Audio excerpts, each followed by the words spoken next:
I wasn't positioning myself to work for them. I wasn't doing the work that would attract those clients. So now I'm actually very concentrated on, showing my expertise, showing what I can do, and targeting those specific companies instead of wondering, hey, who's going to see me and who's going to give me a chance. I'm just like, no, I'm going to get in front of these people and make them notice me.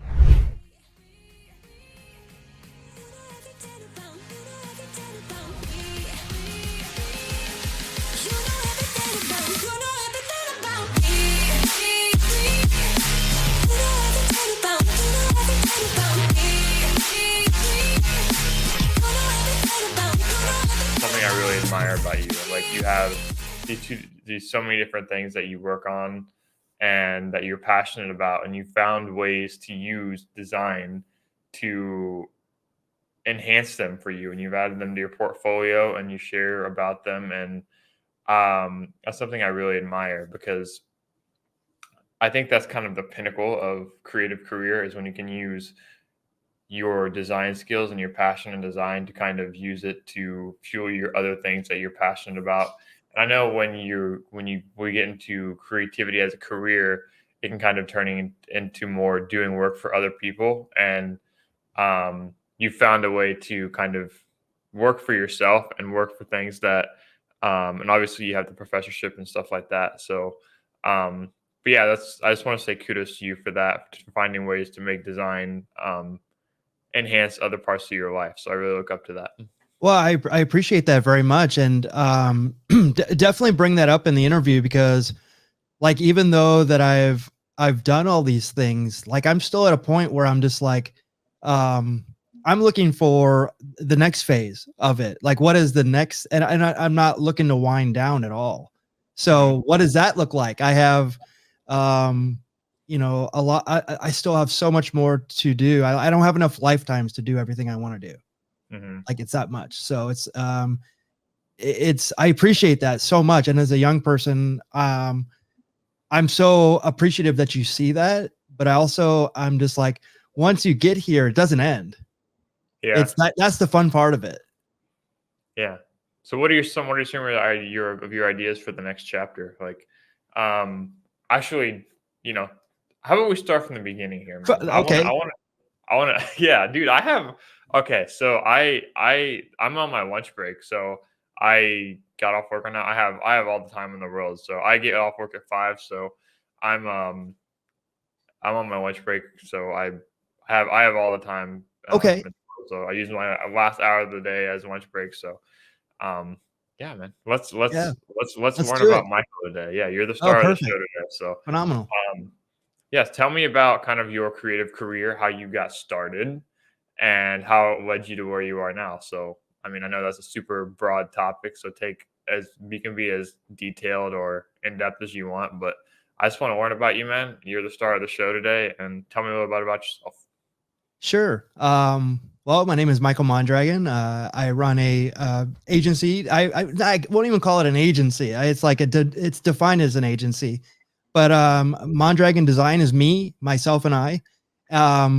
I've been a graphic designer since 1991. So I'm going, I'm 3 decades in of graphic design. And one of the things that that I just tried to do at the beginning of my career was just basically just do art. And art back in the 90s was much different than it is now. There was no cell phones. There was, you had to take art classes and, to really learn the trade. And I started as a sign painter at a record store.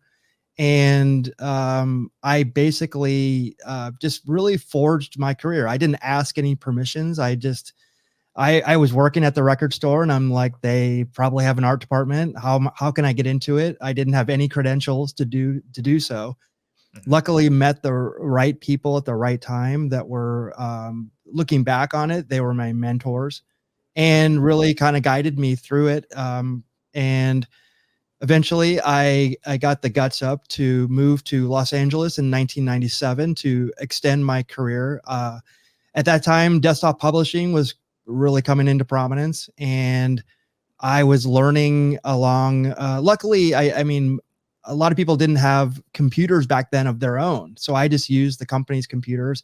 I'd stay after and just make my own things. I would make really things that I wanted to make. And when I moved to California, I was super naive, and it's probably a good thing I was naive. Mhm. I just moved out and I just tried to get jobs wherever I could, and I eventually landed a.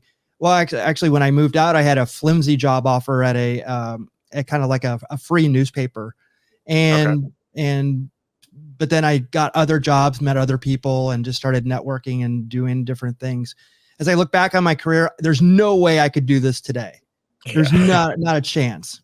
Um, and so as I just started making my relationships with people, I started just doing bigger things. I started moving in from print design into packaging design into motion graphics.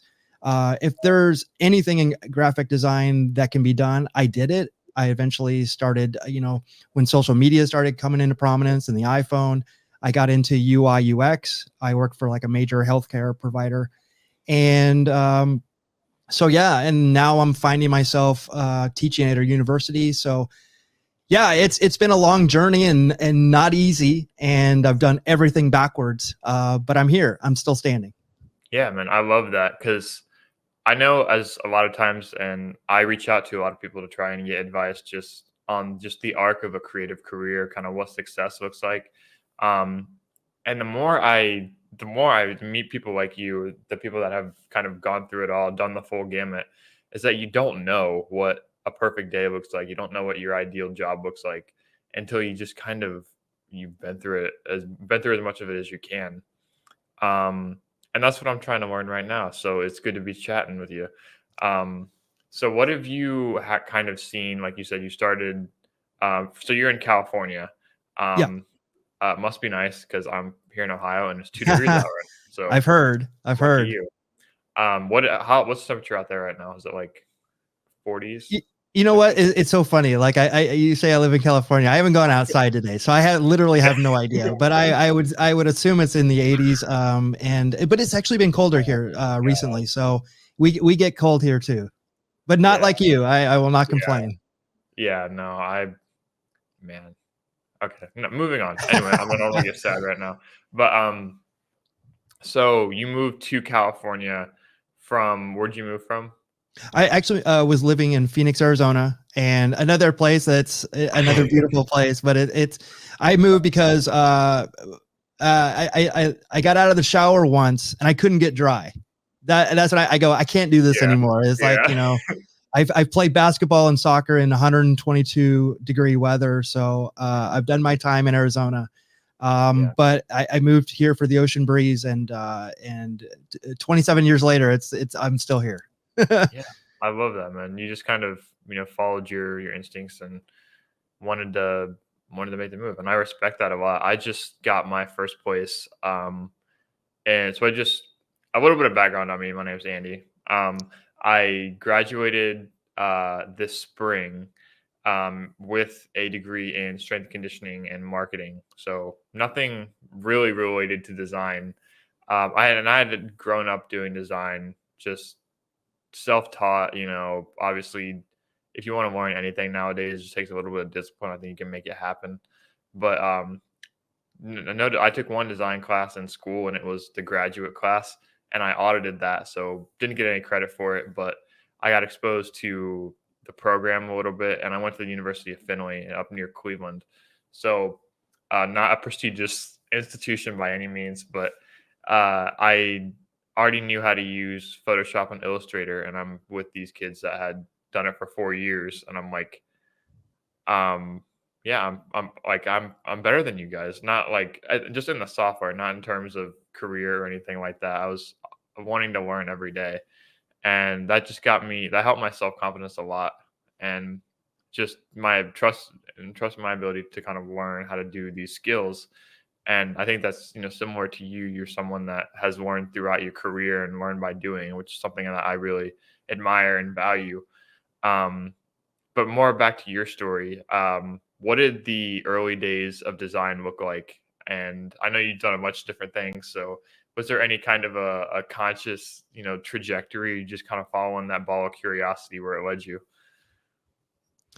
So, I mean, it's so different than today. Like you can't even imagine how I don't feel that that I'm actually my age, because I'm like, I still feel like those days when I was 19 and it was still fresh and everything. And but the one thing that like back then, it was like the software itself was so new. Like there was people that didn't even use the software that like Photoshop was so new.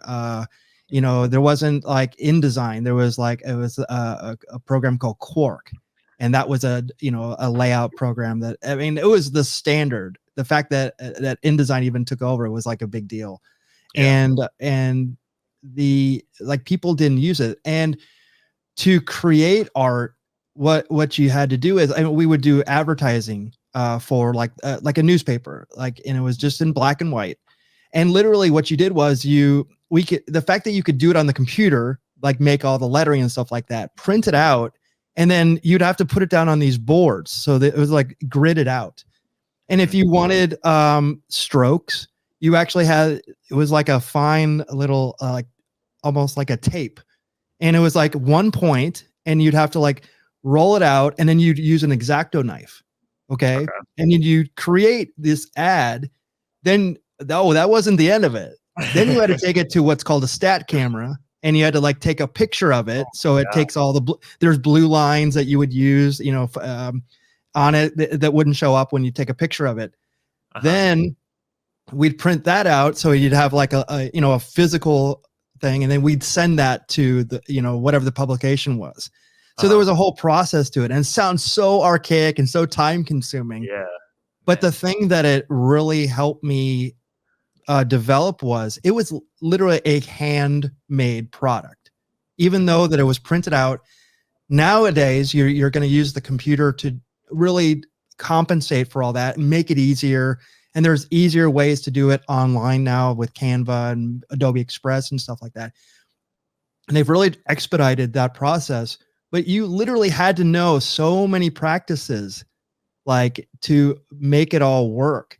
And I think that really helps strengthen, that artistic muscle of, I say it's like going to the gym. You just have to go back all the time, and you find new workouts and you find new ways. You're like, if you're lacking in one part of your body, you concentrate on that, and how can I improve that and even things out. And Mhm. it's just an ebb and flow. And then diet's so important. Like people, I mean, the nutrition part of it is probably, it's very comparable.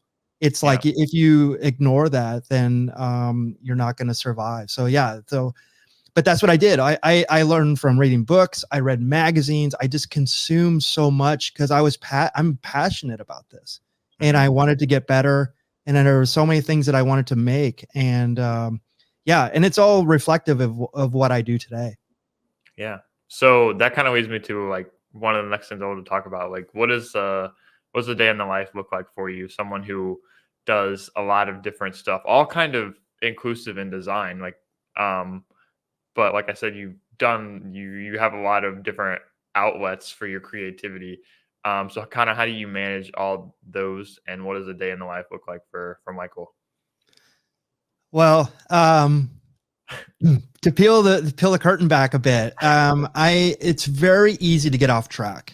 So one of the things that I learned probably too late in my career, but relatively recently, within the last 10 years, was organizing myself. I live in it's called Trello, and there's other ones like Notion and stuff like that that are available now. But I live in Trello, and I've organized my life in Trello. And what I basically do is I have mapped out basically what a year looks like. And then I break it down even further, where things that I want to do in my certain interest.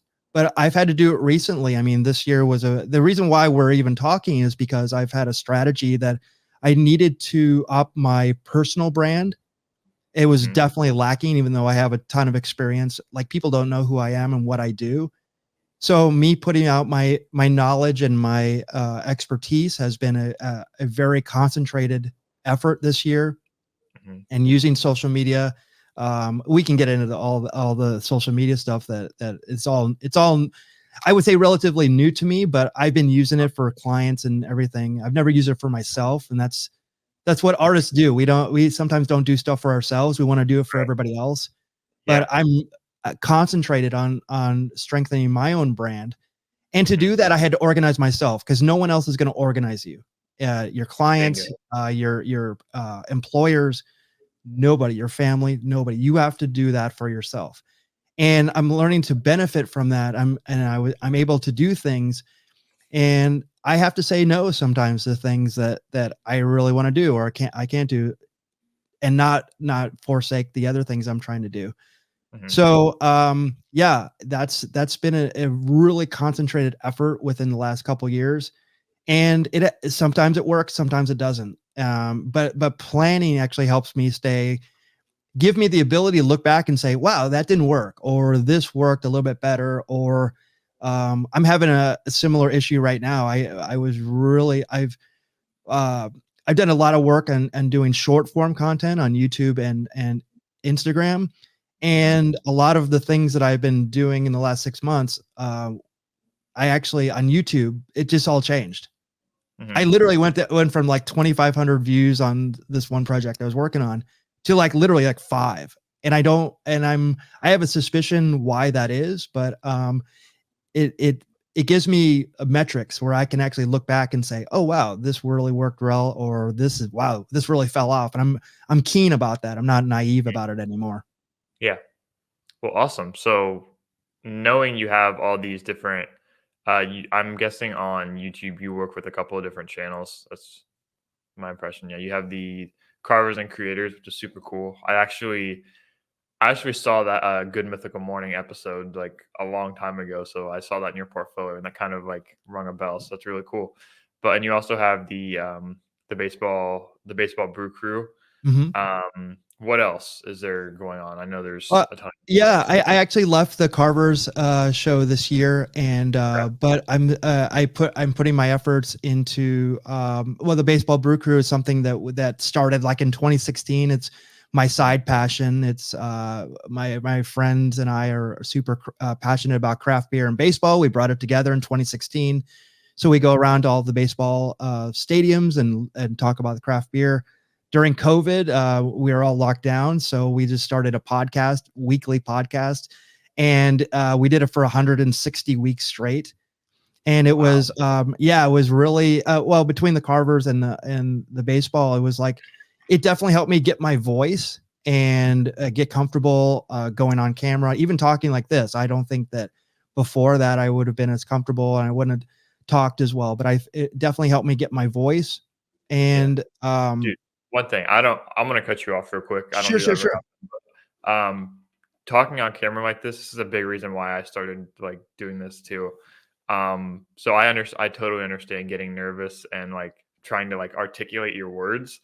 Um, so dude, I get that 100%, and I think I'm only, like, 6 months into doing this now, but I think this is gonna be something that benefits me a lot because I mean, I grew up, um, I had like a speech impairment and stuff like that, and I have took speech therapy. I actually wear hearing aids right now, so but yeah, man, I know how hard it can be, just like kind of the stuff that goes through your head when you're just talking, and I think it really helps to just because I know I just personally like for my own like excitement, career excitement, and everything like that. When I talk about my projects and the stuff I'm doing, I just get so much more energized. It kind of like makes it real in your mind, and that's given me so much more momentum when I can talk to other people about what they have going on and then give them a spotlight. So that's kind of a big reason of why you're here today. So I just wanted to put that out there for you. But Yeah, absolutely. You're absolutely right. And I think that the one thing that it's helped me in my teaching and my presentations and how I talk to people. And I said, I've always been super enthusiastic about my work and what I do. But I noticed that, like, it came off as maybe sometimes like too enthusiastic. So Yeah. I've learned to kind of regulate that and have conversations with people world like broadcasting like this is really valuable. Like you were saying, like people don't see those things as disabilities anymore. They see it as like empowering that you're actually, you have these things and there's other people out there that might not be doing it that might be empowered by, wow, that if he did it, that I can do it. And one thing that I've never told anybody, and I never thought I could tell anybody is actually I'm colorblind, purples and greens. And I've never thought that there was ever a opportunity or even a reason that would even I would even bring that up, right? Because it seemed like if he can't be that good of a graphic designer if he doesn't, if he's colorblind. But again, it's like I've learned to get better in mixing colors in Photoshop because of it. And Mhm. I actually like I dial in on the numbers. So if I have a gold, in CYMK, it's 10, 25, 65, 0. So like I know how to I'm actually better at it. And I never thought that would ever be empowering to anybody. But it's Uh-huh. something I would never admit. And I think having a voice and talking about these things, you never know who's going to see this that would say like, wow, I thought that would hold me back. And I'm like, it can, but Mhm. I never thought anything of it. I just work past it. It's just like everything we do. We work Yeah. past it. I love that, man. Thank you for sharing that. That's awesome. Man, you picked a great profession for that, but you use it to your benefit, and now you have this awesome story that comes from it. So, but yeah, man, I love that for sure. But how do you kind of back to your I know I cut you off, and I hate doing that, Okay. but I only do it if I feel like it really adds value to the conversation because Sure, sure. to me, the conversation becomes above the interview and stuff like that. So, um, but yeah, so tell me kind of like ideal day in the life. How do you like start to finish, wake up, go to bed? How do you implement all these different creative outlets? Yeah. Well, I'm talking about these other things I'm super passionate about. The one thing that I always neglected in this process was me. I actually found out, at a point where like people didn't know what I did, and like people that have known me for years. And I just had a friend that I basically took his logo and he was asking me some opinions on it, and I basically took it and I said, "Hey, can I use this as a case study? I'd like to like take your brand and I'd like to rebrand you." And it's like, if you want to use it, great. If not, that's fine too. Mhm. And he was like, absolutely. So I basically took his brand and actually rebranded it, but I told a story about it. And I'm like, this is why I think that this brand is probably better for you. And it's more useful. It's actually more modern. It actually kind of embodies more of you in this than the previous logo. And I was able to tell that story and he loved it. And what I found out in that process was that I didn't know that he was trying to personally rebrand himself, and that gave him the confidence. Like he's all, oh wow, this is what this can be. This is amazing. And he was kind of going through what I was going through is trying to understand what the next chapters of his life are in his own profession. And he's well known as a chiropractor, but like he wanted to be so much more and bigger and get out there more.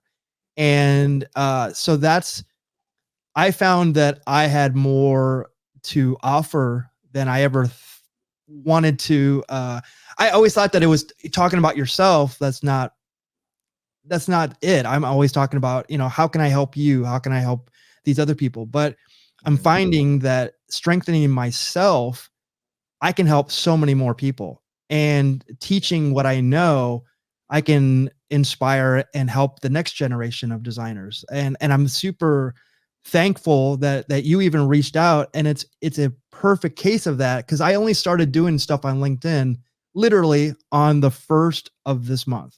Yeah. So, where are we at? The 18th of January. Mhm. So the fact that we're connecting, we're talking like this, it's showing me that me putting myself out there is actually more valuable than me trying to make something for someone that somebody or maybe nobody will see. Right. Exactly, man. I love that. Yeah, that's you've been really consistent just posting this year, and the value that comes out of just sharing what you know, like I said, it never hurts. It never hurts to just share what you have going on, even and someone somewhere can take value out of it, provided that you put the time in and you you have the career knowledge to back it up, and you have these case. I saw that case study, the 417 chiropractic. Is that what it was Oh called? yeah, yeah, right, exactly. Yeah. That was a great case study. The All the pictures and the redoing of the spine and everything. It was great work. But I mean, yeah, you and I kind of see what you mean.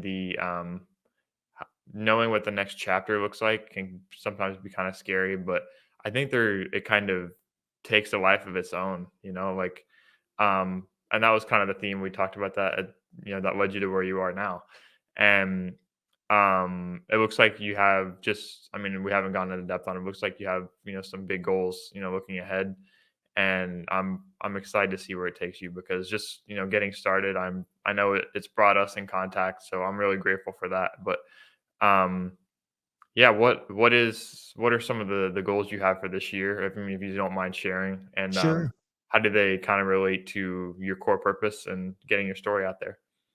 So one of the things that I've done in the last 2 years, so I got laid off from one of my biggest jobs. So my UI UX job, I got laid off 2 years ago, and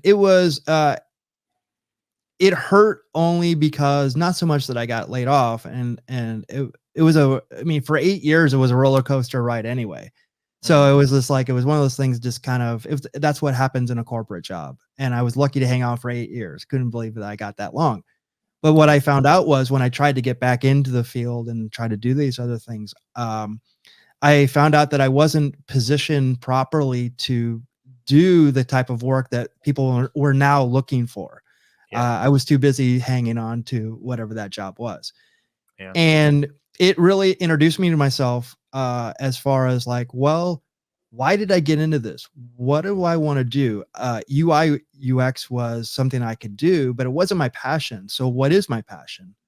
And I realized that I didn't have any like big target people that I wanted to work for Mhm. or be around or do. So I had to define that. So if someone were to corner me and say, "Who do you want to work for?" We can grant it right now. Who is that? I could tell you. And one of them is Adobe. Mm. I'm a part of their Adobe Community Experts program. Yep. I do stuff regularly for Adobe all the time. The only thing I don't do is work for Adobe. I've Yeah. been all around it. I was a teaching assistant at Adobe Max this year, which was a huge honor. Yeah, I saw. And yeah, and but I never thought I'd be in that position. So it would be kind of a full circle moment, and that the fact that, the thing that gave me this career and my passion and learning for it is actually someone that I could eventually work for. I never thought that possible for myself. My Mhm. other one is, I'd love to work for minor league baseball or major league baseball. But the thing that I found out in See this that? process was that, as I wasn't positioning myself to work for them, I wasn't doing the work that would attract those clients.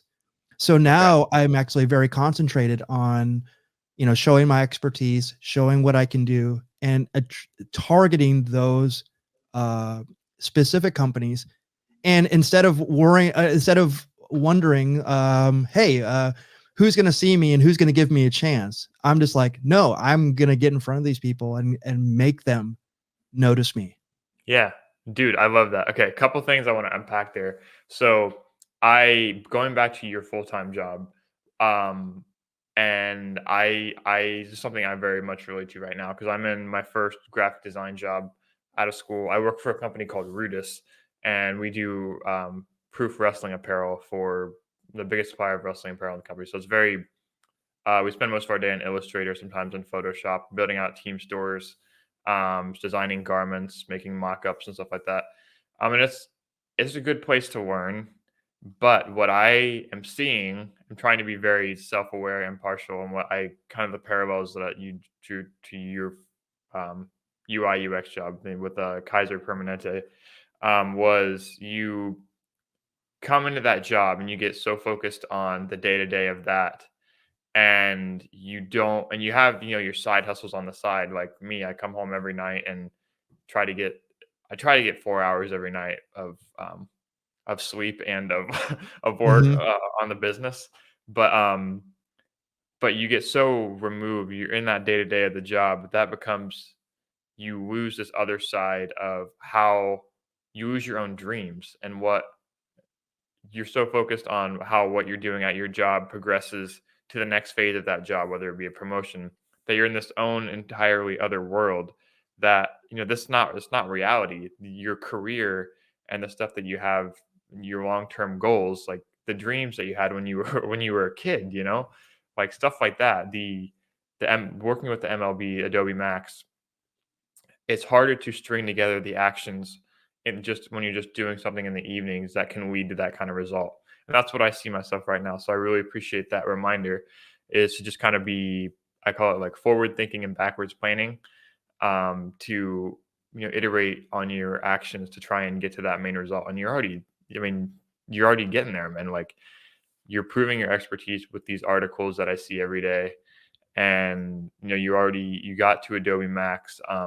One of my And I can see how what you're doing is building that foundation, because I mean, just from the header on your website, everything looks very polished, professional, and you give off the aura, not an aura, because you it's true, but you have the aura of credibility and um professionalism.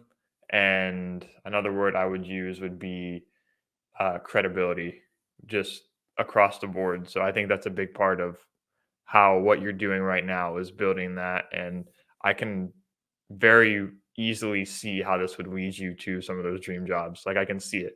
So I can't wait till it happens. So I'm Well, excited I for it. appreciate that very much, and yeah, and the sooner the better. Universe, anytime you want to make this happen,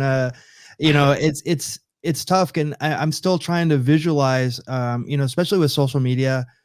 I'm trying to build all of these things. My goal is to have 10,000 on every platform, and I feel like that's another bit of, when you have eyes on you, but it's also putting out that content that people are going to see. And, it's building that trust, and people wanting to, and building the things out there, putting the stuff out in the world that you want to do as well. I mean, like I said, UI UX was not my passion. I was doing a lot of basically what I was doing with my passion for typography, was just organizing things with accessibility and stuff like that. And I wound up being like, almost like a product designer in a sense. And it just kind of something I fell into, but I was like, was I passionate about it? Probably not. But it was just where my life was at the time professionally. And, but I noticed that I was definitely not putting the stuff out there that wanted to be known for.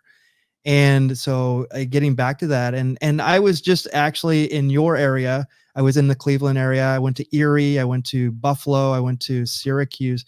So, during that time, my girlfriend was doing some other things out there for her nonprofit, and I went to minor league baseball games and major league baseball games, and documented it, and basically like following my passion. So I also, I think it's easier at my age as well.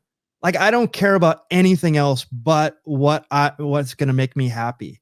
Like, I'm Mhm. not trying to get the newest car, wear the latest clothes. I'm all about building this foundation and unapologetic about it. And I think that one thing that I teach with my students is no one's going to give you this career. You have to earn it, and you have to go out there and get what you want. And if you want to take weekends off, that's fantastic. But just know there's someone out there that's working 7 days a week. Mhm. And no one holds your place in line. And you can be the artist that you want to be. And it's quite a gift to be an artist, that you get to do this. It's not tax prep. It's not being a lawyer. It's not being a surgeon, where things are on the line. This takes a talent, it's a skill, and I think that it should be valued. But you can go do something else if you want, but there's someone out there hustling and doing this. And Mhm. like you were saying, like, the sleep part of it. Like I work 16 hours a day. Like, I 14 to be fair, but it's all concentrated on the things I want to do. Yeah. That's I mean, dude, you get to some people that just I mean, not everyone's gonna get that. And it's like and I'm sure there's the same as for you. So a lot of the times it doesn't feel like work, you know? Never Um, does. to me, there's parts of it that do. Um, and that's being self-aware and knowing, when you work out your schedule, like what times of day you have to do the grindy stuff to put down your, approach work as, seeing the bigger picture, trying to zoom out a little bit and get it. I'm sorry, I'm freezing right now. I can But, imagine. yeah, Can I tell you the part that might be work to you? yeah, There, go there's ahead. there's a saying that I think that I've come up with. I hope I have, but I say that work is when you're on somebody else's schedule. Okay. You're actually working for them, and they're guiding you, and they have you basically doing what they need to do. You need to do for them. But if Yeah, you're working for yourself and you're doing all these things, I can go. I said I wish I could work 24 hours, and I would work it. That's probably why there's only 24 hours. If there was 26 hours, I'd work those two. I work the 2 extra hours on yeah. myself. Mhm. So we all get 24 hours. But yeah, it's a grind when you're doing things that are not getting you ahead, when you're living somebody else's dream, you're building someone else's dream and not your own. Yeah, and I agree with that 100%, and I think there's a balance too, because and I'm sure you can relate to this, there's a balance, especially as creatives, and this is something that I've done a lot of ruminating on, if you can't tell, but there's a balance between these two perspectives, these two little Andes kind of back and forth. Not really back and forth, but the two sides of um, my professional self-talk dialogue. And it's I work 40 hours a week at a graphic design job. I am so blessed to have a job, to have an apartment to my name, to have savings, to have a foundation, to be able to go to a a work environment that is heated, thank God, and air conditioned. And, I get to exercise some sort of creativity, even if I don't have creative freedom. And there's this other side that says you can build so much more for yourself. Look at all these other people that have built careers and lives for themselves, and you're so young, you can go and make it happen. And I'm trying to find, maybe you can give us some insight on if you've had similar thoughts on how you would navigate the two perspectives between being grateful and at the same time like wanting more and trying to make more for yourself. Because I think there's also the dichotomy of you have to go through the not having control of your time, as a creative, to then when you do have control of your time, it's just you appreciate it so much more and you put so much more into your projects. And like you said, when you're working for yourself, it does I don't think I 100% agree that doesn't really qualify as work, because you're building, and there's just unlimited sustainable energy when you have that creative freedom and you're kind of following your own light and you're following your own journey. So can you kind of speak on like the two different perspectives between being grateful and also at the same time wanting more? Because I can kind of see how just in this year you kind of had a little bit of a shift to working and more for yourself and wanting more. So what did that look like for you? Yeah, and I think it's definitely changed as I've gotten older, and I've done things in my life. Like I said, I don't want to discount going on vacations and exploring the world and doing all these things. And I definitely think that everybody should do that. Mhm. And if that's your goal, is to get that done, or to do those types of have your work do that, you should definitely do that. And you should really define early in your career, like, what do you really want from this? Is it money? Is it fame? Is it the ability to travel, ability to live somewhere that you never thought you could? I think if you start thinking about that like that, instead of just kind of just like, oh, I want to know what life will bring, I think you should definitely plan. Because I think you'll definitely be more grateful in your journey, and it is all about the journey. Like I look back, and it wasn't easy, but I can look back now and say, like, I'm so thankful that it wasn't easy, because if it was easy, then a lot of more people would be doing it, Mhm. and I might not have gotten the chances that I did, but I stuck it out, and I think that like sticking it out is one big component of all this.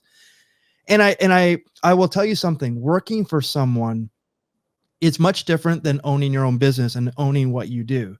And quite frankly, I think it's yes, it's I went to the bank one time and I was putting in a check, and someone saw my business name on it. They're like, "Oh, what do you do?" And I'm like, I told them what I did, and they're like, "Oh, that's so great. You get to make your own hours, you get to do all this and blah blah blah blah."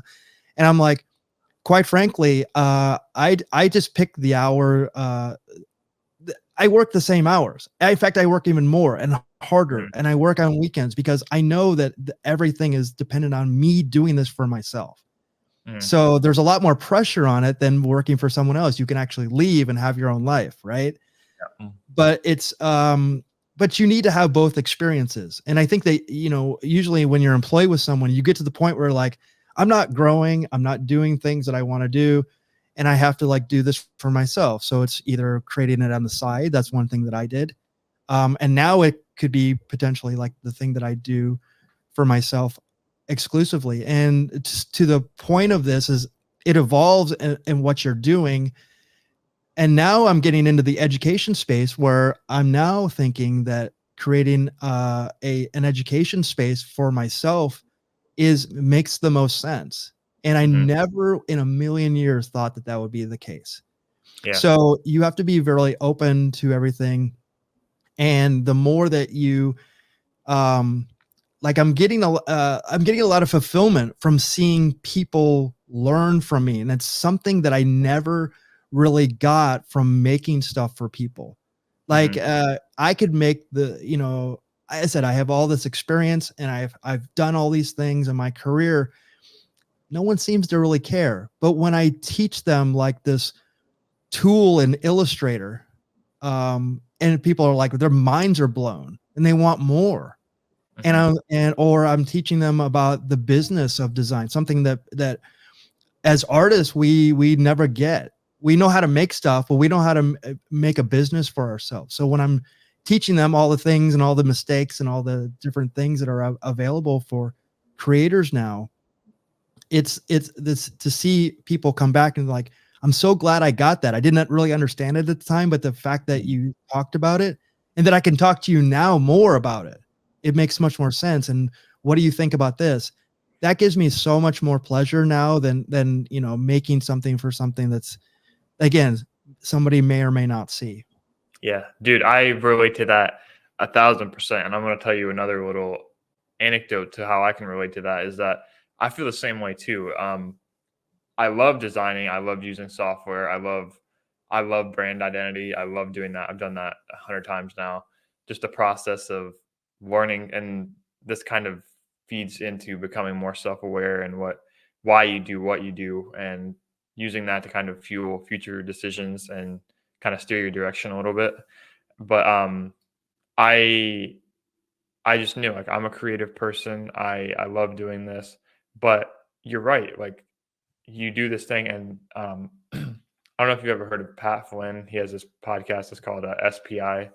It's it's an entrepreneurship podcast. But he used to be an architect, and he got laid off, and before he became an entrepreneur, and I can't remember where he was, but I think he said he was in Japan or something like that, and he designed this building, and I think it was some kind of a restaurant, and people were going in and out. It's just a bustling middle of the day. All these people are going in and out. And he's like, "Man, I created that." And he looked around all these people and he said, "Nobody knows or cares." And I was Hmm. like, "Man, I do relate to that because I'm seeing your work have value. They're seeing other people benefit from your work. There's that disconnect because some of them, like I've seen it now, just seeing all of our wrestling gear go out, and you see pictures of it all over social media. All these kids are wearing their team store outfits and everything, and you see your work have impact. And I'm sure you've seen that many times in your own on your own projects. And it's like, yeah, that's cool at first, and then that moment passes very fast, Mm-hmm. and you're left kind of a little bit empty. So, I mean, the biggest shift for me this past 6 months that has lit a fire under me, and that I see under you too, is that you can get this benefit of talking to other people, other creatives, and then, okay, I'm going to use my audience to highlight their work, lift them up, have a conversation with them, get to know them, grow my network at the same time, but also elevate and show everything that they have going on to my audience, and seeing how they react to that. Like when I see Michael's reaction after I write an article on him, and share all of his projects with his, all the things that he's done in his portfolio, and talk to you about the conversation that we had, and to see and make these awesome like thumbnails that I do for the YouTube videos and for the blog posts and everything. When I see your reaction to that, that's going to be my creative fulfillment. That's not going to go away. And it Mm-hmm. sounds like you found that with teaching. So I'm really happy for you there. But what have you found about teaching that kind of fills your cup the most? I know you work with college students, so probably people that are quite young. Um, but what about that really fills you up? And I know you talked a little bit about it, but what's been your experience with it so far? Yeah, and I have a bit of imposter syndrome when it comes to it. I wasn't formally trained. And so when you talk about like self-taught, like literally I self-taught myself, and luckily I had enough talent um to get by with that. And teaching, I've only done it in the last 2 years, and I kind of fell into it, and I was given the opportunity to do it, and I was again scared, and I was like, am I what do I have to say? And after 2 years of it, I found out I have a lot to say. Mhm. And as I poll my students, I actually ask them like, what are you looking for? What do you are you- have you gotten that within, learning of this? And I found some kind of pain points, and I think that I can address those pain points. And I never would have thought that that would ever be the case for me. And one of the things that it's also inspired me to do is actually go back to school myself and get like if not anything, to break the cycle of my family of getting education, and I looking back on it, I never even considered why I didn't pursue education. It was probably money, and it was probably time, and I was really fending for myself at an early age. um but I have the opportunity now, and I never thought there was. And this is what the beautiful part of the internet and everything, and me meeting you. It's like the internet is very powerful. Mhm. Instagram, just putting stuff up on a website. The fact that you can even see my work, and my work is out there, and can even be seen, is quite powerful. So Mhm. I've learned that, and that's why I'm eager to build this learning platform. Is I know there's a lot of people like me that may be held back and not have the opportunities that everybody has, and um I'd love to address those uh people, but also really give back more than I get back, because I feel Mhm. like I'm going to get as much back as I need. And is it about making $1 million? That would be fantastic. I could do so many things uh, positive for my girlfriend's nonprofit, for other things that I'm passionate about. But it isn't about making $1 million. It's about really ultimate happiness for myself. And I think that that's one thing I've always been striving for, is happiness. Mhm. And I put all these other things as far as goals, as that's what I was trying to reach, but happiness was never in it. And now I said, when I teach people about like even emerging technology. Like I've been learning about a lot about Mid Journey, Chat GPT, and all these different things that are super disruptions in graphic design. Like people think that like AI is going to take over graphic designers' jobs, and that's very understandable because I've been through, when the laptop, when the computer, that took away what I was doing before, right? Yeah. Phones now have better cameras than DSLRs and traditional film cameras. I've been through this before. Mhm. They're all just tools, and Yeah. it's how you use those tools. And you have to adapt. You have to understand that to where your place in this is. And if it's still in drawing and painting, definitely go all in on that because there's still a place for that. Mhm.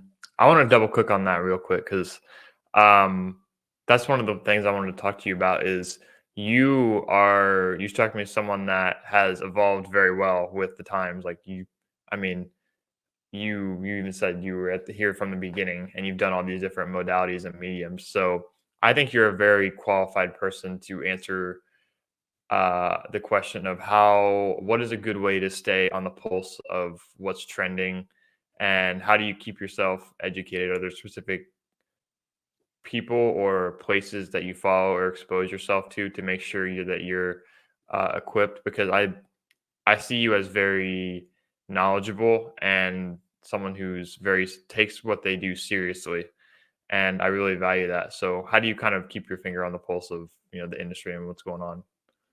Well, I had a friend who he was actually, the way he was learning graphic design is he was actually going online and showing what he had learned, literally practically showing himself like, I just learned this thing, and it was called Never Stop Learning. And he just went week to week to week, and that's how he basically he actually got jobs from that. He would actually, people saw that and understood it, and he had a lot of expertise very quickly with that. And that's the thing that I didn't realize I was doing is I I'm so passionate about this. I never wanted to be behind, and um if I could figure out my place in these different technologies, it made it a lot more tangible to where I'm like, how can I position myself? How can I show that I can do these certain things? A perfect case of this was probably like 2018 or so. I was kind of getting in the space. This is when I was in the UI UX space, but I was getting into a more the AR and VR areas and just learning about it, Hmm. not buying or investing or anything, just learning about it. Because I figure with my typography background, my UI UX background, Hmm. I said all of these things are going to have an interface. Maybe the place I need to be is making interfaces for these types of things and uh, Hmm. doing accessibility and typography for these certain things. And I actually got to learn about there was a thing called the Microsoft HoloLens, and it was basically like a helmet that you could put on, and it was like, and I got to put one on and everything and learn about it and see everything, and it was like swipe gestures and everything. But what they were basically envisioning this to be was that surgeons were actually going to be putting this on and actually seeing ways of seeing the body differently and doing surgery with these helmets on. I'm not sure if it ever came to pass or if it actually ever happened. But the fact that I was in that space and learning about that, it was just learning about future technology and how I can be a part of that. And actually, it really intrigued me. Now, if it doesn't intrigue someone and they're not into it, then you're not going to get very far with it. But I always wanted to be 2, 3 years ahead of what I'm doing. Hmm. And I'm like, as I look at Midjourney and all these different platforms and stuff like that, the thing that I wanted to do, and this is the very first thing I wanted to do, is not make art for me. It's to make the things that I wanted to replicate really quickly. So a whole bunch of bokeh backgrounds, like for posters. So I didn't have Hmm. to like make them manually. That's what Hmm. I wanted to do. Or Yeah. I wanted to make things multiples, and really work for me. And that's the way I'm using Chat GPT now. Hmm. Is it's the assistant that I've always wanted, Yeah. and I tell it to do the things that I need that I can't do, and then slowing me down. So Mhm. I think of it in those terms. Yeah, I love that. what are some of the things that you use specifically? Because I'd be interested to hear your perspective on this as a teacher that you use some of these newer tools for. Um, and I think there's a big thing with AI tools that they're kind of there's a friction to and I mean they're great once you understand kind of how they work, but it's a friction to kind of find the way to integrate them into your current workflow because inertia is any sort of change is uncomfortable. I know just with the podcasts and the blog and with content, um, I'm exploring a lot of different avenues, and one of them is I have a bunch of them I could name that I've tried, and that's I mean you got to be your own guinea pig in a sense, but and what I want the next chapter on that for me is learning about the design specific tools like Midjourney and you know, geez, there's so many now, but yeah, all the headshot generators and I Hmm. would. It's almost one of those things where it's like the analogy of like hardware versus software. So you know how to use a computer, but you don't have to know how a computer works. Kind of like that analogy that I would Hmm. give to it. But some of the things that like I just figured this out a couple of weeks ago, and it's insane. Like so for there's a ChatGPT has a limit on character limit. So there's another one that's called Claude AI. I actually have Yes. the Chrome Hmm. extension. I feel like you know all these already, so I, I might I be actually do. I've done a lot of research on it. Yeah. okay. Yeah. So validate this process for me here. I'm trying, and there's another fun part is how you can kind of connect them and create something that's specific to you because everyone's exact workflow that they're coming into this with is a little bit different. So I think kind of like I said, kind of finding how it fits into what you need to get done. So right now I have content. I have 3 posts a week. I have the blog once a week. I have one podcast a week, one blog a week, and everything I'm doing on LinkedIn. So I want to automate everything that I can. So my plan with that, and this is kind of a fun little workflow, and I want to get into more of these specific graphic design specific AI tools that you have your pulse on that you're excited about. But so I use Quad AI to create an MP3 or a transcript of the MP3 file from the podcast. It'll make it to a TXT file. Then I can upload that and then provide a prompt that summarizes everything and then give in that prompt make it say a blog post that is you know out of this in this duration format, bullet points, everything like that, the duration, like how many words per paragraph, and then under each subheading put in a specific quote from the interview, and that tends to work tends to work pretty well. But what are some of your more, and that's just my single use case. I'm always expanding on it. Notion AI has some really cool tools because I've Hmm. been integrated into that. I've been using this database to track everything I do since my senior year of high school, which is really cool. So learning how to do that more, I can implement that more into my workflow. But what are some of your favorites, and what are some design specific ones that you are excited about? So I'm going to step back because I want to something that I teach in my business classes, um and it's usually at the beginning. The one thing that I want to know before I answer that question is, do you know who you're talking to or want to talk to? Have you ever done any user personas as to the person that's going to get the most benefit from your what you're doing? Yes, for the listener. Yeah. Perfect. Okay, so you are targeting your all your content towards that listener, that people that are going to resonate with it. Mm. That And I that's yeah. Go ahead. yeah. So not to cut you off again because I don't like doing that, but for me, my I follow the pulse of my own curiosity. For me, the audience is other people like me. So I have a group of people at work that listen to the show, Hmm. primarily just young creatives who want to kind of navigate their careers and are looking for people that are knowledgeable in the space and also just motivate and inspire them because part of it is seeing people that have done it successfully, like interviewing these creative agency owners and people that have used creativity and design to build a successful life. So my idea is, who I'm targeting with the show is people that are like me, that are driven and young, and are kind of deciding what that ideal life looks like, what creative success looks like for them. And it can be a lot of different things, as I'm learning so far, because Mhm. no two people I have interviewed so far are exactly the same.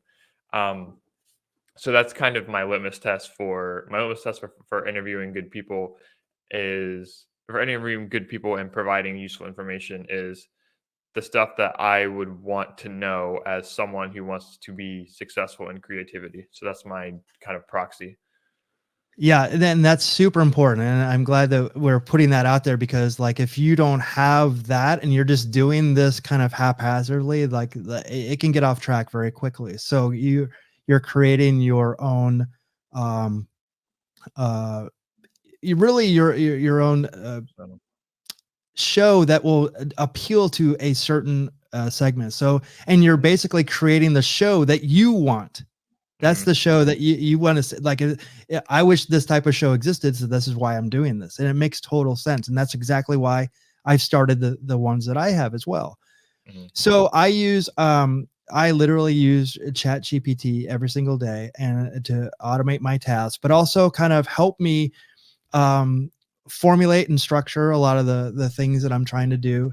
And it also takes out, I think, as artists and just creatives in general, we question a lot of things. Are we doing this right? Is this mhm, am I what am I in the right ballpark? Am I using the right language? Am I using all this and that?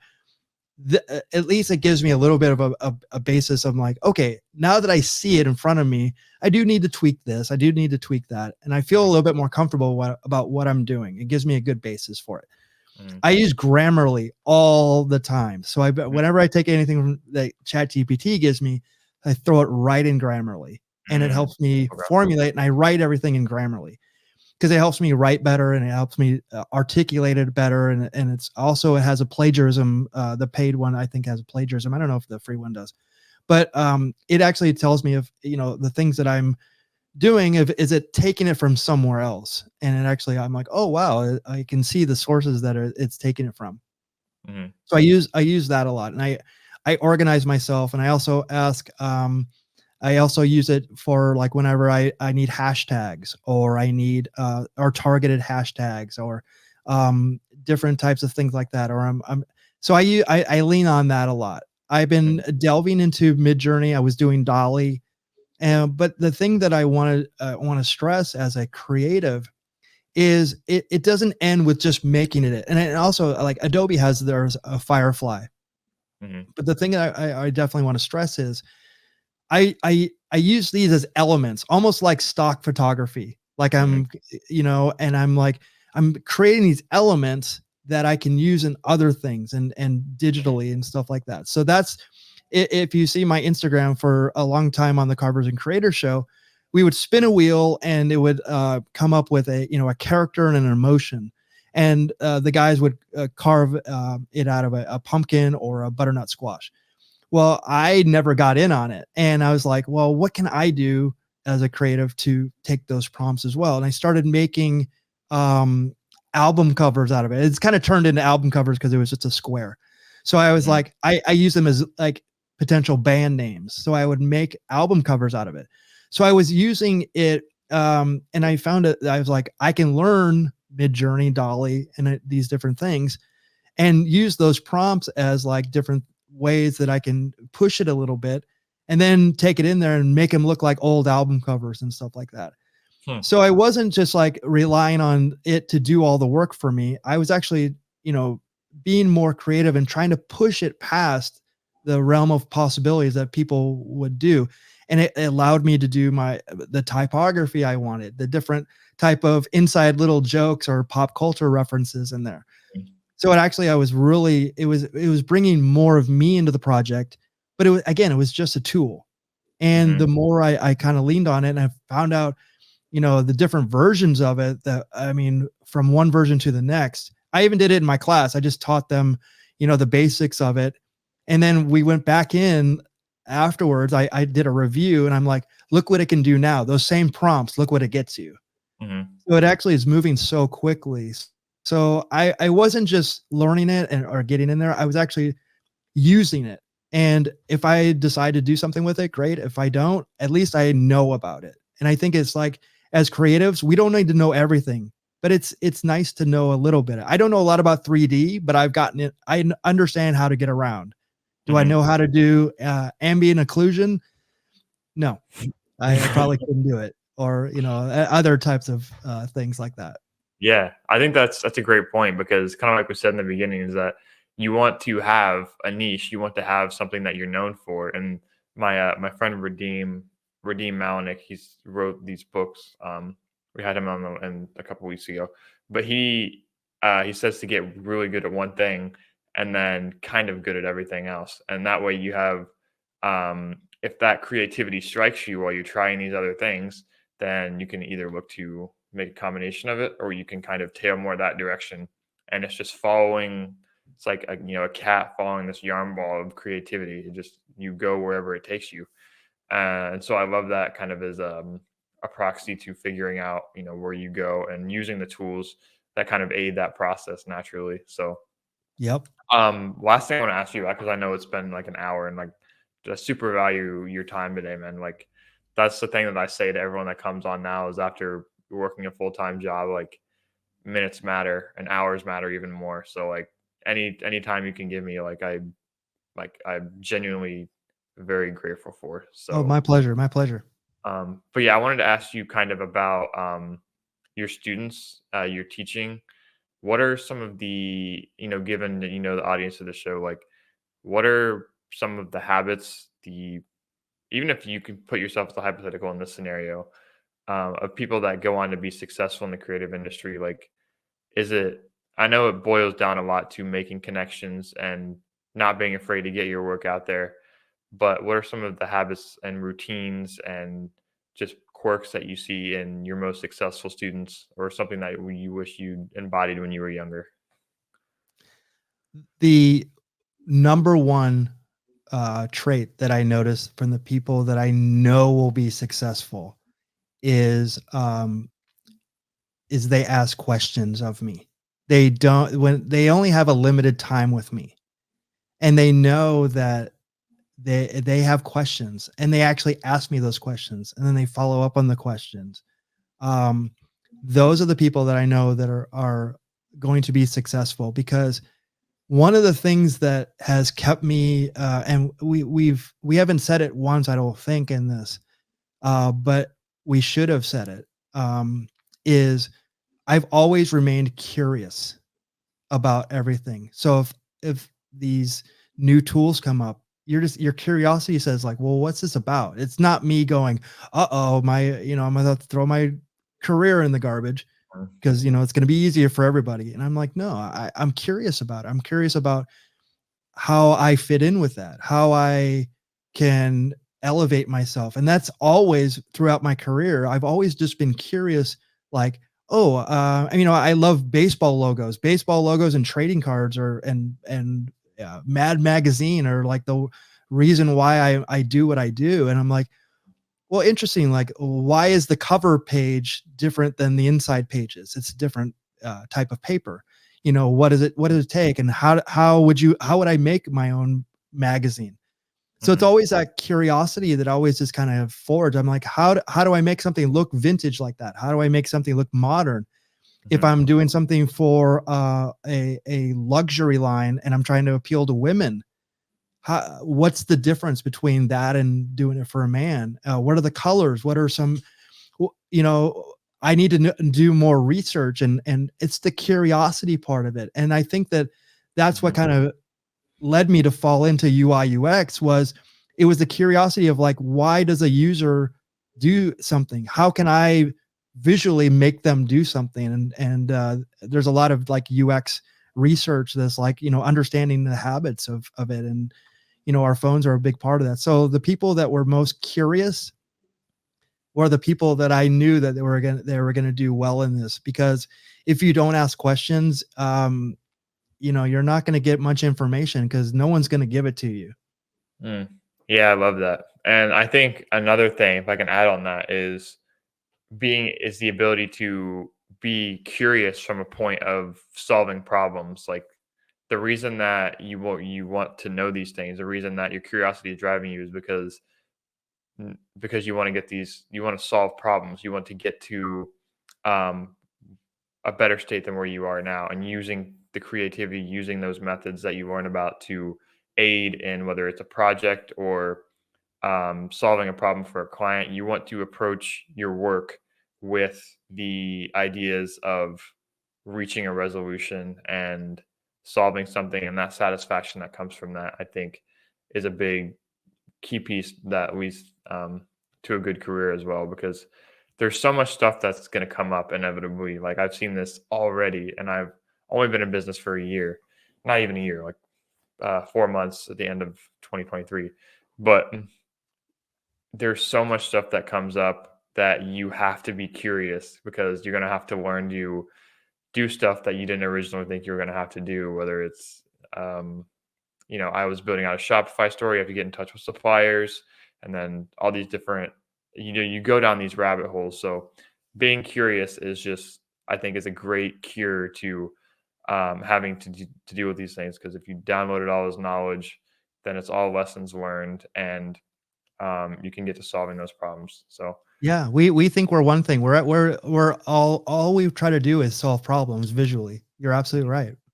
yeah. Well, man, that's I have a couple rapid fire questions. I sent these over to Sure, you, sure, sure, sure. but and I think that'll be a good way to close out. Okay. But so your favorite platform so far this year, LinkedIn or Instagram? So, I've actually really embraced Instagram because I never thought it was for me. I never thought I could be a person on there. And but I'm all in on LinkedIn this year. So I would say it's 60-40. I still they both have their Ooh, definite values for okay. creators and designers. And I think that the one X factor is art. I think that people love watching art, learning about art, and I think that you can do really well with both platforms. Yeah, I think so too. I mean, I think there's something to be said too, and I mean, we share this interest, is that to find a platform and go all in on it rather than trying to, half-ass a bunch of different ones. Um, LinkedIn and Instagram are my two. Like that's about all I can manage and put out a respectable quality level. Because a lot of what worked on LinkedIn works on Instagram. Yeah, I I, think it's I I think it's underrated. LinkedIn is very underrated. right, it is, and it's like I don't, and they're different too. But like I feel like the time I spend on LinkedIn afterwards, I don't feel bad about it. Like if I spend 30 minutes on LinkedIn, I'm always commenting, always engaging. It's less visually captivating, so you're more likely to be productive. And I don't regret the time I spend on LinkedIn. Like, whereas if I feel like I scroll Instagram for 30 minutes, then I just go down so many rabbit holes that aren't productive. But I talked to my friend James Barnard.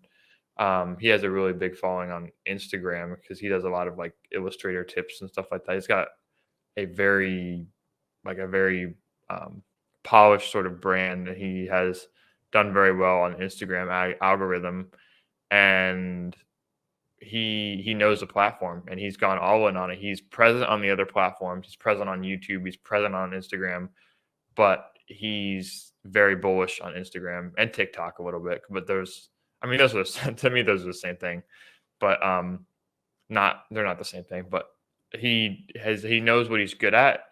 As to the moral of the story, he knows what he's good at, and he can tailor his content accordingly to get the results that he's shooting for. So Yeah, I've been testing them all. So I'm like, right now I'm still in testing phase. So I'm like, I haven't gone in on one of them, but I understand them a little bit different just being on all of them right now.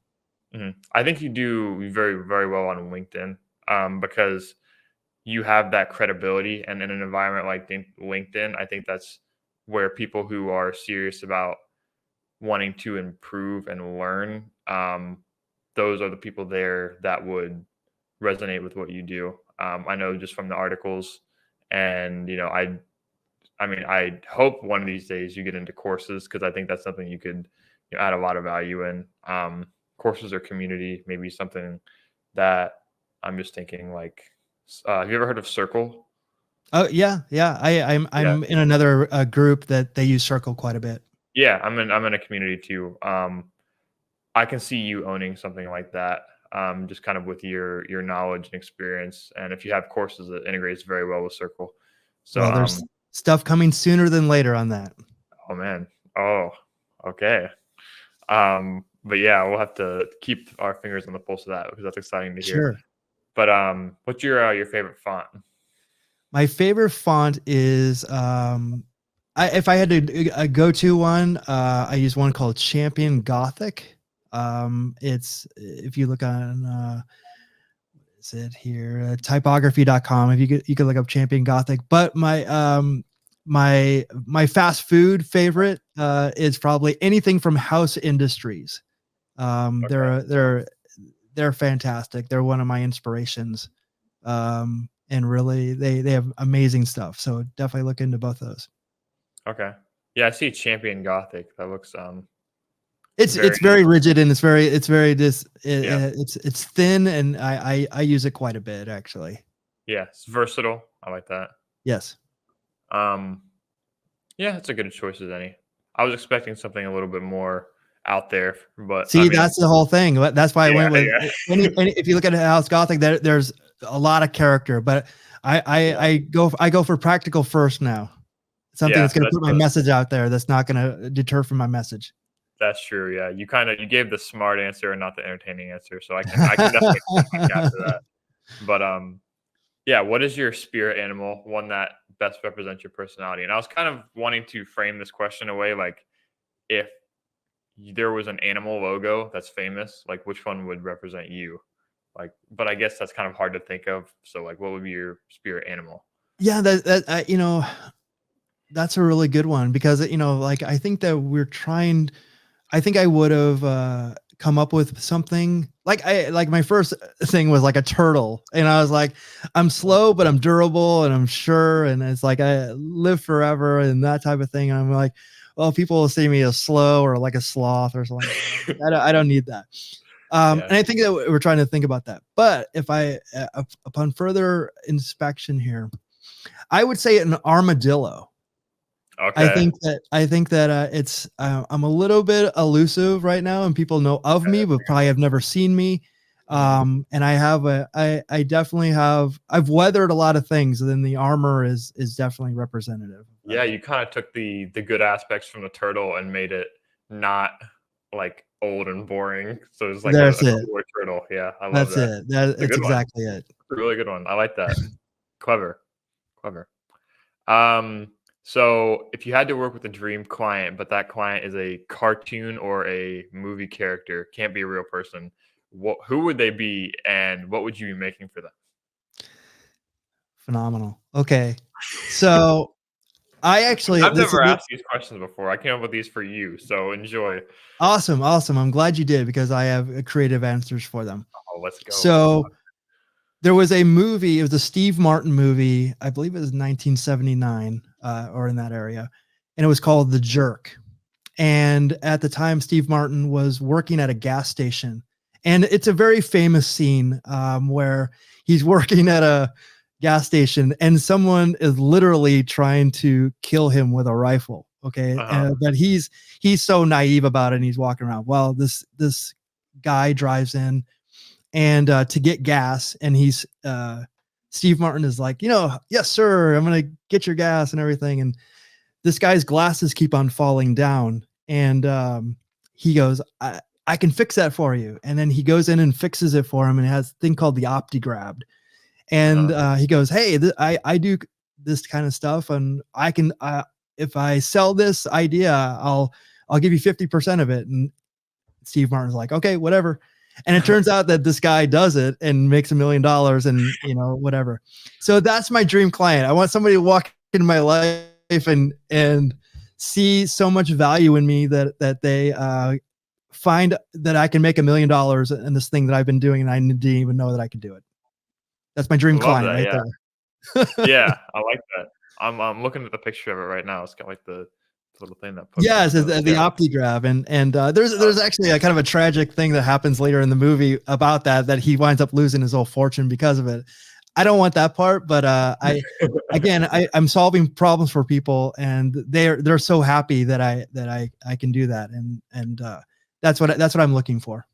Good. That's a great spin on that question. So I like that answer a lot, even though I haven't seen the movie. But I can see the validation for the answer. So I really can appreciate that. But man, yeah, that's all I had for today. Like I said, man, I can't thank you enough for your time, and I hope you feel like your time was valued. Um, Absolutely.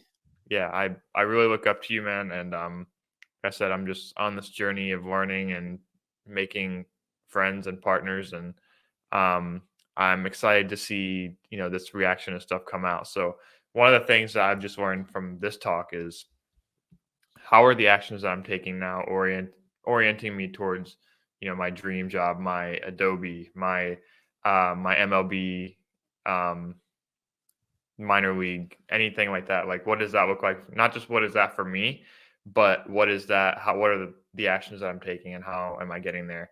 And if I can elaborate on that really quickly, I think what I want right now and what my 5-year goal is to have an agency job that I work part time and for 20 hours a week or so, hybrid remotely, because I find I get a lot of energy out of working with the team, and having the rest of the time to grow the podcast, to grow my own freelance work, to build websites and brand identities for the people I'm passionate about working with, like golf coaches and stuff like that. And then maybe 10, 15 years, my Adobe would be, I love that analogy, by the way, like my Adobe, like Yeah. that would be for you, is being able to travel and interview creatives and have the blog and podcast as a platform that funds itself and can fund the travel, and we can do like big high production podcasts where I can get to, because I already take this thing so seriously, like, and that's where I think I'm keeping my pulse on the sense of the curiosity where it's leading me. Like, I'm spending a lot of time doing this because I love it. I love the recording, the setting up, the making the guest experience as good as I can. And I hope you felt that today. And doing the research is a big part for me, because I want people to come on to feel like their time is valued. And then the second part of that is learning the lessons that you have to offer and then sharing them with my audience, because I think when you learn the creative lessons and then going through the filter of rewatching the footage, taking notes, editing the clips, and writing the article, you learn the creative lessons about your career, and then getting to share them with others. So I really appreciate you today giving me that perspective on what my Adobe looks like, and I can't wait to see where the next chapter is for you, or how you keep being consistent on the content and teaching other people, because like I already, when I go to your website, when I go to your social media page, I already get the sense that you're someone that's already doing that, if that makes sense. So, and I know it's always different in the eye of the beholder, but I can tell you, as someone that reads your stuff, that reads everything that you put out, and um, follows you, that you are, there's no need for imposter syndrome. And I know that's something that's going to be there relentlessly, but you're someone that practices what you preach, and I really look up to you, man. So I appreciate that, and that's very flattering, and I appreciate that so much. But I want to tell you this. I'm actually more excited about your journey. You're so, everything is fresh and new to you, and I sometimes wish I still had that. I'm sometimes very cynical about my path, and I question myself more than I probably should. But it's in these times that I know that I'm on the right path. If I'm able to help you facilitate what you're doing and go on your journey, and there's so much more ahead of you. Um, some good, some bad, but ultimately you'll be getting to where you need to be, and that's exciting for me to be a small part of that. yeah, man, I really appreciate that. Like, you've been an inspiration, and I can't wait to see what the future holds for both of us, man. So, where can people find you, and learn all about you, and stay up to date on your articles and all your content you put out? Sure. You can look me up, Mondragon Design or Michael Mondragon on LinkedIn. I'm also on Instagram at Mondragon Design. I'm also on all the other social platforms, but I'm concentrating on those two currently. And I'm also building my YouTube channel and my learning platform currently. So look for stuff for that in the future, and I'll definitely be promoting that very shortly. Yeah, and we're gonna get that out too. I'll be upfront. I don't have a huge network, but um, I'm gonna do everything I can to tell everyone I know because I'm a fan. That's what we do with everyone that comes on the show. Is that if I'm a fan of you, then I'm gonna get you out there as best as I can. So yeah, man, I really Appreciate it very appreciate it, and much, we're gonna be. and what I can do to support you as well. Thank you, man. Thank you. You're kind of cutting out. You're kind of Oh, my cutting in and out a pleasure. little bit. Can you say that again? Oh, sorry. Yeah, 1 sec. Can you hear me? No, I'm. Is it cutting out? A little bit, yeah. Can you hear me? Yeah, I can hear you. I can hear you. Okay, One cool. sec. There you go. You're back on now. You're back on Okay. now. Okay. Can you Yeah. No, say that last part? Sure. No, I appreciate all of your support. I'm looking forward to everything that we're going to be doing. And yeah, thank you for having me on. It's been a total pleasure. Cool, awesome. Yeah, you like cut out there for a second, so I didn't mean to Ah, like make you repeat yourself, but you're okay. good. You're good. Like I said, man, we'll be in touch over the next couple weeks. I'll keep you updated on. Like I said, we do the blog post, we do the YouTube video for the whole interview, and we'll do some social media posts. Like you have a couple interesting things that I want to get out there as well. And yeah, man, I'll let you know. Like I said, we're gonna get your name out there as best as I can, and I look forward to sharing these lessons with everyone. That's the big deal. So thank Thank you you again so for your much. time. Yeah, Thank absolutely. you. It's been a pleasure, and I'm so glad that you connected, and you're doing a lot of good stuff out there as well. So keep up your hard work. It shows. Yeah, man. I appreciate you a lot, and we'll be in touch. All right. Sounds good. Take care. Have a great day. Thank you, Mike. Bye-bye.